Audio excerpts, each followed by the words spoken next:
Welcome back to the Raw Selection Private Equity Podcast. Joining us today is a little something different. It's John Dwyer, founder of Institute of Wow, a business focused on direct response marketing. I'm a big believer that marketing can solve a huge amount of problems in private equity firms, portfolio companies, and of course, Raw Selection, the executive search firm that I run here. So I'm interested to dive into this. This is going to be really exciting. He's going to talk to us about how private equity firms particularly can adopt marketing, which I know is not particularly done, how low middle market, mid-cap, large-cap firms can do something different with regards to their marketing approach, all to drive increase in value creation, of course, revenue, and of course, EBITDA. So without further ado, let's dive in. I'm looking forward to this one. John, if you could give us a brief insight into you, please. Good, thank you, Alex. Look, my name is John Dwyer, and I am the founder and owner of a business called the Institute of Wow. And as that business name implies, it's all about wow factor marketing. And so we help businesses with what we call direct response marketing, which is pretty much, I guess, very different from brand building.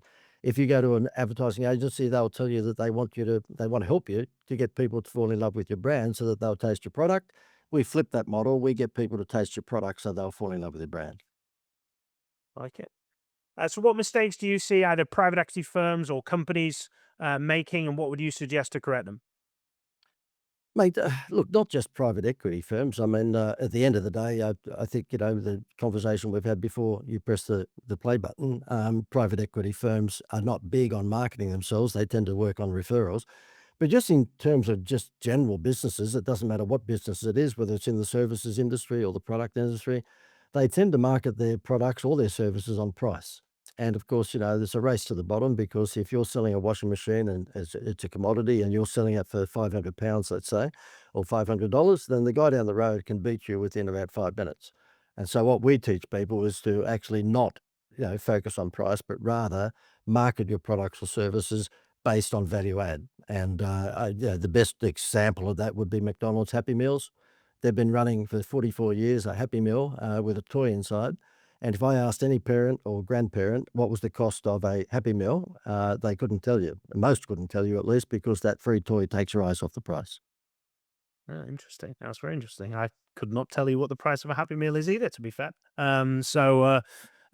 Albeit my kids are a bit young to be jumping in that, but I do remember having them as a kid, and I couldn't tell you how much they are. So interesting. Well, So the crazy part about it, Alex, is that Kellogg's have been doing the same thing with toys in their cereal boxes for about 50 years. I grew up on the Flintstones toys, so that shows you I was born in the 1800s. And, they still do it. Amazon Prime have a special bonus if you, join their Prime membership club. The local cafe down the road probably gets you to have a little reward card, and they give you a stamp every time you get a coffee. And when you get 9 coffees, you get the 10th one for free.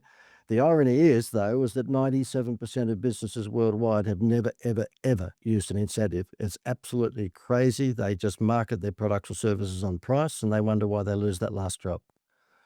so that's interesting. So a lot of focus there is on kind of B2C. Do you see the B2B focus with regards to the incentive as well?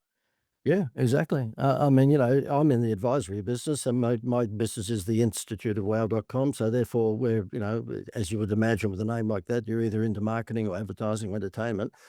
And, my mantra is that, if you are going to help people, then show them you can help them by taste testing. And so, what we tend to do is a lot of, podcasts like this or a lot of webinars and seminars to a lesser degree than what used to be the case before COVID, but courtesy of COVID, of course, we're all on webinars these days. And so we get out lots and lots and lots and lots and lots of free information as bait, if you like, for people to say, okay, well, I like the sound of this form of marketing. It's very different from what we thought before. We just, we used to think we should put our face on the side of a bus and that was it. And what we find is that, I guess, demonstrating to people what is between your ears and why your system is better than most, then yeah, you're going to pick up a lot of good leads. And unfortunately, a lot of people don't do that. They don't have freemium programs. I mean, you probably have seen them, Alex, where a lot of the digital products these days have a 7-day or 14-day free trial. Yeah. And the whole idea of that is to get you to taste the calamari outside the fish and chip shop before you come in and buy the more expensive fish. Makes sense. Makes sense. So when we think about big advocate obviously for this, hence the reason, run an executive search firm and that focuses on the private equity industry and built a podcast in order to help promote the brand and awareness, etc. So, selling to the converted already. One of the things I speak to when I speak to like private equity firms in particular, but especially like chief executive CFOs, they'll build a sales team to try and drive that kind of response rate. And when it comes down to the marketing, it's certainly left at the portfolio level in the most part until they get kind of probably seriously thought about 100 million plus. But at the private equity level, it's just predominantly non-existent. And we're not seeing chief marketing officers, head of marketing, really at private equity firms anywhere in its truest form. Some of them are doing that, but again, I would suggest that's the bigger ones. Yeah. What's your kind of take around how a firm begins to think about that kind of freemium, as you've put it, and that kind of insight, if it's a service-based business, to be able to put out content? Because first thing we think about is, well, I don't know what to share. So how do you kind of internally, or how do you encourage your clients to begin to think, right, well, these are the things, whether you use the kind of, is it the Gary V model of document, don't create model, but what's your kind of take on that? Yeah, look, the Gary V model is incredible, but of course it comes with its downside. The downside is you normally lose your marriage because you've got a camera following you 24/7, and that's happened to him and many others that do the 24/7, camera. Yeah, look, there's no doubt that content is king. In my instance, I've had 6 kids. They're all grown up and left home now, but it was very hard for me to have a camera following me around the house because there's 6 kids. And I think you said you got a couple. Have you got a couple or? Yeah. Yeah. So you imagine your wife would be really rapt if you had a camera in your lounge room every day. Yeah. Um, yeah, look, content is king. There's no question that in the world that we live in now, and with AI, you don't have to worry too much about content. I have I know that nobody can see this if they're listening to this, but I have to write books. If you're doing the seminar or conference service, you basically got to write a book. And this one's a bit different. For those who are listening and not watching, it's the size of a tabloid newspaper, and it's called the Wow Manifesto. It's leather bound. It's got 300 pages in it, and it has the most successful direct response campaigns that I've ever run. I didn't put the ones that didn't work in here, obviously, but I put the ones that did work. And it's $420 to print that book. Okay, so she's pretty special, that one. And I give that to uh, people free. And people say to me, "What?" Now I give the digital version. Obviously, I'm not going to print off $420 for every person that knocks on my door. Yeah, yeah. But the reason I give that to everyone is because the moment that they get a quarter of the way through that, there's hundreds and hundreds of direct response marketing campaigns in here that have got, ridiculous results. My phone rings before they get a quarter through the book. And the reason is because I've overwhelmed them with such creativity, if you like, in terms of, direct response marketing. They think, hang on, this guy's David Copperfield. I want to talk to him. If I only had it in a chapter, then I wouldn't get anywhere near as many inquiries. And so therefore my view is that hand out as much of your IP within reason. If you've got the Coca-Cola formula, don't hand that out, all right? But, hand out as much as you possibly can because that will make them hungrier for your David Copperfield magic. Yeah, I think it's interesting. I think that message for me is something that really sat, and I was like, oh, we can't do this. But then you realize that most people don't do anything with the information that you give them anyway, because they don't know how to deploy it. And then the question goes, well, okay, you've given me all these direct mail campaigns, but how do we run them? What do we actually infrastructure needs to be built around them? And it's the same for private equity firms and their portfolio companies. We're starting to see lots of private equity firms now. Well, I say lots. Actually, I'm starting to see a very small handful of private equity firms, but an increasing number now starting to put their playbooks out there and starting to promote what they do with their portfolio companies, because that's then going to attract more of the similar type people to play in it. And it's the same model as what you've done there is, here's what we've done, here's how it works, here's all the free stuff, go away and do it. And then it's kind of like, well, I'm not sure if we do this. It's kind of tailor it to our industry, how to word the emails, how to word the, what do we use the old shoe kind of mentality of sending your prospects a shoe and then say, I'll give you the other one foot in the door type mentality. I think I stole a lot of Patrick Bet David, but all these different elements, you're not sure. And that's when they'll come back to you, but you kind of put yourself as the authority. And I think that's basically what you've done there with your book for your business. Well, we had a classic. I mean, I was on a podcast about a month ago. It was an American guy out of Texas, and it's funny, because he said to me, "Oh, look, your name's John Dwyer, but do you get John or JD?" Because he read my bio, and I get JD most of the time for John Dwyer. And I said to him, yeah, I get JD, either that or dickhead. And the funny part about it, he must have taken me seriously. He emails me now and says, hi, dickhead. So anyway, I've got, I'm going to have to be careful when I'm talking to the Americans. They don't get the Aussie humour. But yeah, I was telling him, I said, look, we have a lot of clients who've wasted a lot of money with Zuckerberg on Facebook. And we've got a system that can beat that. And he said, oh, what is it? I said, well, basically, we call it the Facebook contest formula. And I gave him an example, and basically it was a dentist, and the dentist said to me, "Look, JD, what we want to do is sell invisible braces, which is called Invisalign, to parents of rich parents of children with crooked teeth." And I said, "Oh, okay, righto." And they said, "But we're not getting anywhere on Facebook. We've got an advertising agency doing it, and of course, it's the bearded hipster with the ponytail putting the ad together. So basically, it shows a child with invisible braces on." I said, okay, well, how about we give this a shot? So we ran a contest and we targeted rich suburbs, and we said, would you like to win Invisalign braces for your children if they've got crooked teeth?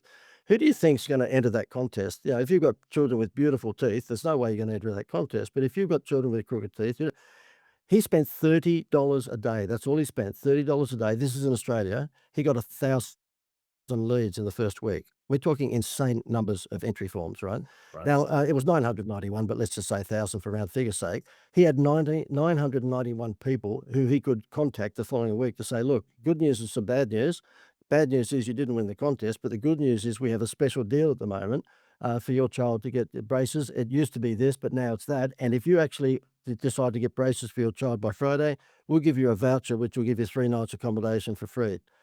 Shut the gate. And that's what direct response marketing is all about. It's not sponsoring the local football team. It's not putting your face on the back of a taxi or the side of a bus. It's actually doing shit that actually gets you results the next day.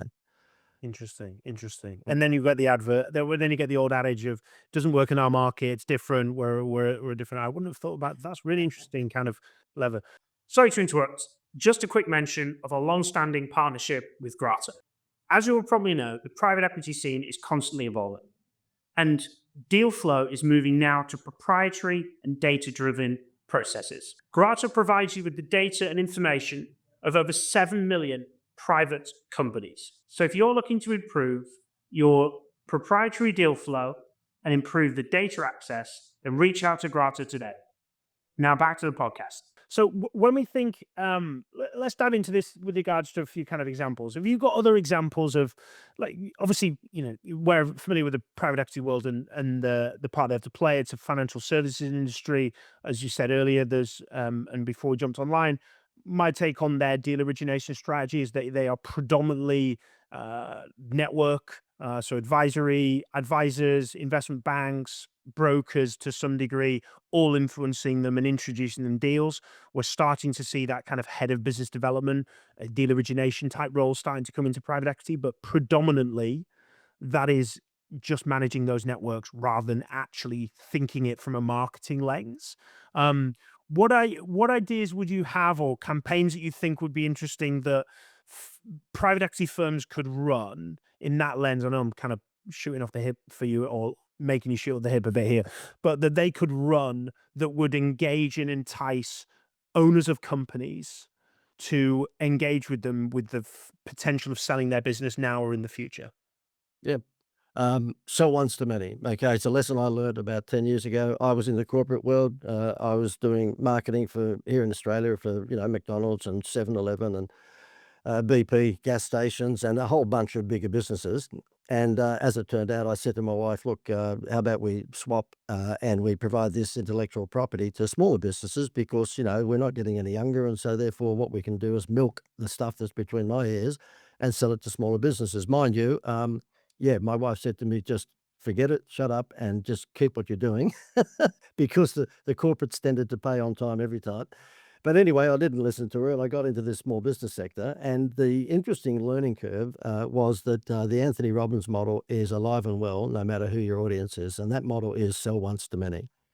And that is either holding an event, it could be a dinner party at the Versace upmarket hotel, it could be at the local bowling club. It just depends on who your audience is. And you invite people to come along and you demonstrate your wizardry, and there'll be a percentage of those people that just line up to talk to you at the end of that presentation. Whether that presentation's a day or half a day or 3 hours, it's entirely up to you. I could not believe it. I was, I wasn't that flash at it, to be honest with you, in the first 6 months because I had come from the corporate world, so I didn't know how to speak down to people. Well, I knew how to speak down to people, but I didn't know how to speak to small business owners. They thought KPI was a new chicken chain. So therefore, it was an interesting, it was an interesting learning curve when I was the only one on stage in the room with teeth. But we went through that whole learning process, and once I understood what the small to medium-sized businesses were after, it's an incredible money tree because, you might be in front of 100 small businesses and you demonstrate again your David Copperfield wizardry, and then you can bet your life if you've got a product or service to sell, at the end of it, you're probably, if you do a reasonable job, you're gonna have a 20 to 35% close rate. And that's what I think doesn't happen in this instance. I mean, I've got a client in Adelaide. I happen to be on the Gold Coast in Australia, but I've got a client in Adelaide, which is about 2 hours flight away. He's raising $50 million at the moment in private equity to buy a couple of businesses. And we're doing the opposite. We're actually having on the 19th of September, as I look at my calendar, I think it's Friday, the 19th of September, I'm flying down to Adelaide with him, and we're presenting the opportunity to probably about 20 to 30 private equity guys in the room. And it's basically, yeah, I mean, sell one stage. What Anthony Robbins has been doing for the last 30 or 40 years. He packs out a stadium with 5 or 6 thousand people and he sells once to many instead of the individual, onesie twosies. And you can do that online. Of course, I'm talking about live events. They are going to be much more powerful because of the nature of the event, but you can do this online as well, of course. Perfect, perfect. You're doing it right now, by the way. Yeah. Yeah, well, yeah, it's just about, you got to build the audience, and get the attraction and then run it through. But yeah, well, this is brilliant because I'm thinking about this with the guys of my business and growing that additionally from there. The I'll give you I'll give you an idea. As we ran, and again, it's about JVs. I mean, I got sick of paying Zuckerberg money to advertise our stuff, and a lot of our stuff is packaged because we realise the small to medium businesses, and I know that's not necessarily your audience, but small to medium businesses really don't have the time or the skills to execute stuff. Yeah, So I found myself feeding strawberries to pigs. So therefore, I was, giving all of this corporate advice to a business that was doing maybe less than 1 million, and they just couldn't implement it. So therefore, I realised that for that particular audience, what I'd have to do is create a package promotion. So we have package promotions like, you win $1 million if you buy this product or service, and we get the $1 million from Lloyd's of London for about $20,000. All of those shows on TV, Who Wants to Be a Millionaire, that's all run by Lloyd's of London. And, we'll have petrol discounts, we'll have holiday vouchers, these $1,000 value holiday vouchers for 3 nights in hotels all around Europe and America and Australia. They're worth $1,000, but we sell them to businesses for $50. And so therefore they give these vouchers to people when they buy their products or services. It's worth $1,000, but it's only 50. So we do all of this package stuff. And what we find is that the best way to market this is to actually joint venture with people with lists. So therefore, I will say to someone, look, if you've got a list of business owners, why don't we do a live webinar on Tuesday the 14th or whatever? I'll get on and do my song and dance and explain what this is all about. And at the end of it, whatever that we sell, then I'll give you a percentage. So you do a revenue share. And you're dealing with a much bigger league because of, private equity people. But by the same token, there's no reason why they couldn't do this sort of webinar thing. And maybe some of them are. But I suggest that because most of these people are left brain, not right brain creative. And I wish I was left brain, by the way. My wife wishes I was left brain a long time ago, by the way. We wouldn't have had to make a comeback so often. But anyway, the thing is that because they tend to be more operationally minded, they might not think that way. But I'm telling you, online webinars are a money machine if you get it right. again, it's a kind of promoting that what your guy's secret sauce is. How does somebody grow a business? I think of it from like my lens of a private equity firm put on, hey, how do you grow X, Y, and Z? How do you do this, this, and this? And it's, if it's the big boys, people are going to jump on. Well, there's no reason. If it's a big private equity firm versus a small one and you're marketing into the right people, simply email marketing it out, I would guess. Is that predominantly how you kind of promote these events? And whether it be a webinar, whether it be on in person, is it predominantly via email marketing? Well, pretty much. I mean, I did a webinar recently with a lady who was a real estate coach. So she coaches real estate agents how to get appraisals because, as you know, with every 10 appraisals or valuations they get, they normally turn that into 2 or 3 or 4 listings, right? Mhm. And that's where they get their big commission. And so therefore I said to her, okay, well, let's do one together and I'll give you 30% of our revenue. And what we sold, we have robots now, with the AI world being what it is that I cannot understand the real estate world. It's an incredibly weird world whereby they actually put a little flyer in your letterbox with their ugly face on it, and then they say, "Would you like to get a valuation of your home? Because we've got to keep up with valuations because we got buyers in the area," the usual violin. And they wonder why they get no result from that. And I kept on saying to real estate agents that came onto my program, out of every 10 appraisals, how many listings do you get? They get, "Oh, probably 3 or 4." I said, "Well, why don't you just hand out 1,000,000 appraisals? Stop asking them, just give it to them." And it explodes their brain because they don't think that way, of course. They were driving a school bus last week. And so therefore, I just say to them, "Okay, well, we'll put our AI robots onto it." So basically these days, we have a system called AI Genie, and we ring 10,000 homes in a day, 10,000 homes in a day, with these robots. And they basically say, "Oh, hello, Alex. You are 24 Smith Street, Smithville.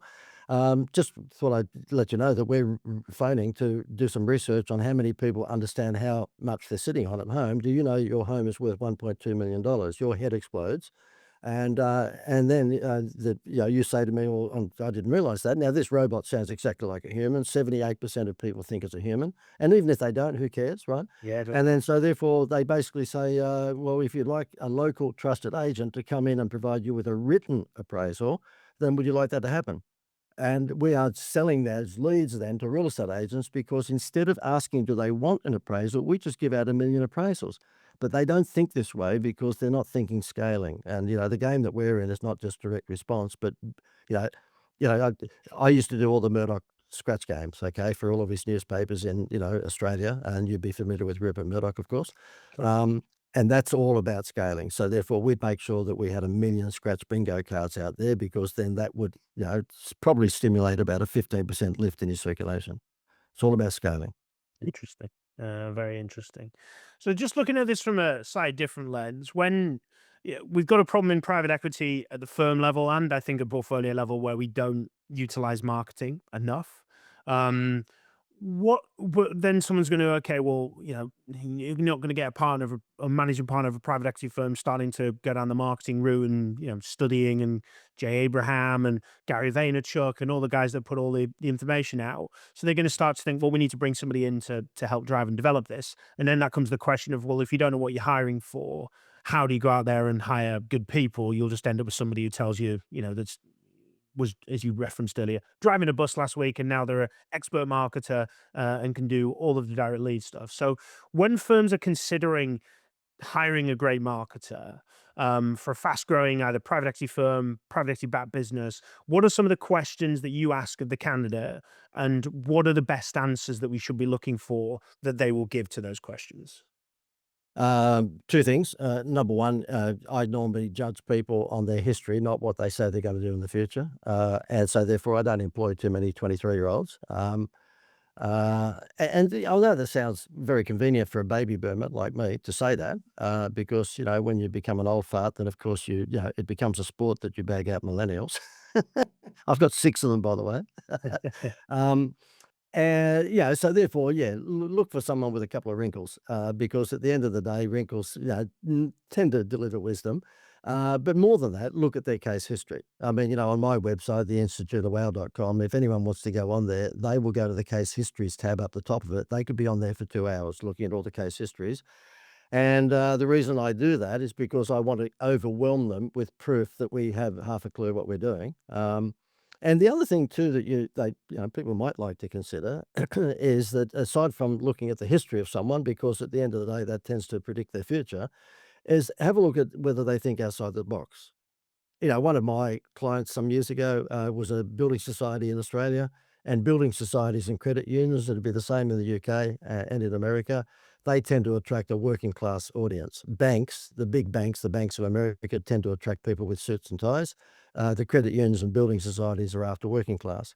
And so I said to this bank, listen, stop trying to beat the big banks like the Wells Fargo banks or the banks of America with interest rate prices, because you're never going to win. They will always beat you. It'd be like a small shop opposite Costco trying to beat Costco. It's not going to happen, right? And they said, well, what do we do? I said, well, listen, why don't you actually give away the honeymoon rate that you normally had for home loans, give that to a travel company that I was producing some TV commercials for, and they'll give you a discount holiday. So cut a long story short, we came on TV and social media and we said, swap your home loan from the big banks. They don't care about you. Bring it across to the Greater Building Society and we'll give you a free holiday. Cost neutral because they gave up their honeymoon rate, which is the 1%, right? Yeah. It went nuts. For 2 or 3 years, they took billions and billions and billions of dollars worth of extra money, and this idiot who you're talking to at the moment didn't charge a percentage of the increase in loans. He just charged a consultancy fee, so I'm a complete moron, by the way. And then about 3 years into and then about 3 years into it, I got Jerry Seinfeld to do the ads, and so therefore, I fly backwards and forwards for 3 years. I'm name dropping, I apologize for that, but I think this story is relevant to why you are to the question you asked. And so we got Jerry Seinfeld on for 3 years. He came on Australian TV and social media, courtesy of the ads that I would do backwards and forwards to New York. And he would say, get a home loan from the Greater Building Society and get a free holiday. It went through the stratosphere. If Seinfeld knew how much money he made for the bank, he would have put his hand out more. But you know what Seinfeld cost us? Seinfeld cost us a lousy $1.1 million a year multiplied by 3 years, so that's 3.3. I couldn't begin to tell you the billions and billions and billions of dollars that the Building Society took as a result of putting that guy on. So it could be very, we call it the chocolate chip cookie. If you got a chocolate chip cookie in a basket of just, normal cookies, then guess which, one's going to get the most attention, the chocolate chip one. And for private equity firms, it may well be that they have to think outside the square and that if they want to attract people to, their environment, I'm not saying Seinfeld, but, give Ricky Gervais some money and get him to front your next conference. And I know that sounds ridiculous and it's outside the square, but that's the sort of thinking that these guys need to, I think, at least dip their toe in the water. Mm. Okay, create that change, create that differentiation. Yeah. What do you watch, read, listen to that you should recommend that others check out? I don't read any books. My kids, my 6 millennials, make fun of me because here I am at baby boomer age still working, and I convinced them that, well, the reason I'm still working is because you kids went through private schools and you ate up all my super. So anyway, but aside from that, I say to them, look, I don't like jigsaws and I can't play golf. What the hell am I going to do otherwise? Um, so therefore I don't read fiction books because I've got, basically I've got the attention span of a goldfish. So therefore I would get into the first chapter and just go to the back page to find out what happened.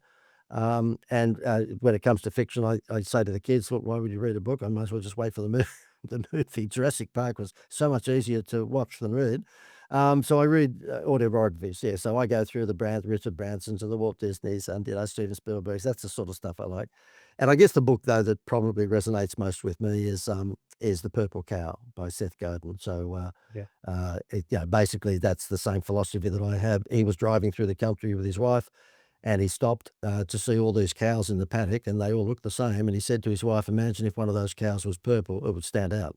And so hence the book came around, The Purple Cow. I call mine the wow factor, but I say to people, look, unless you've got a wow factor in your business, and that is something that distinguishes you from everyone else, and normally that's a Happy Meal toy, then, go and get a job because, you're not going to stand out from the crowd if you're the same as the crowd. If anybody wishes to reach out to you post this podcast, John, how best do they get in touch? They can't do that, Alex, because I live on a private island. I'm so wealthy, and so it doesn't have phone access. I wish. I wish that was the truth. Yeah, buddy, yeah, not a problem at all. Just John at theinstituteofwow.com. So that's JOHN, John at theinstituteofwow.com. And my business is, the Institute of Wow, WOW.com. Perfect. Thank you very much. Well, thank you very much for coming on, John. I appreciate the insight into what is seems a bit of an art. I'm sure there's as you've described today, there's a lot more science behind it than that. But creative thinking, etc., within marketing, giving private equity firms and portfolio companies that kind of direction as to what should be doing to do your wow factor, purple cow, and all the references. The chocolate chip cookie in the normal cookie jar. So thank you very much for coming onto the podcast and sharing everything you have. My pleasure, mate. Thank you for the invitation. And for everybody listening, tuning in yet again to the Private Equity Podcast, thank you very much for coming onto the podcast yet again. Till the next time, keep smashing it. And thank you very much for listening.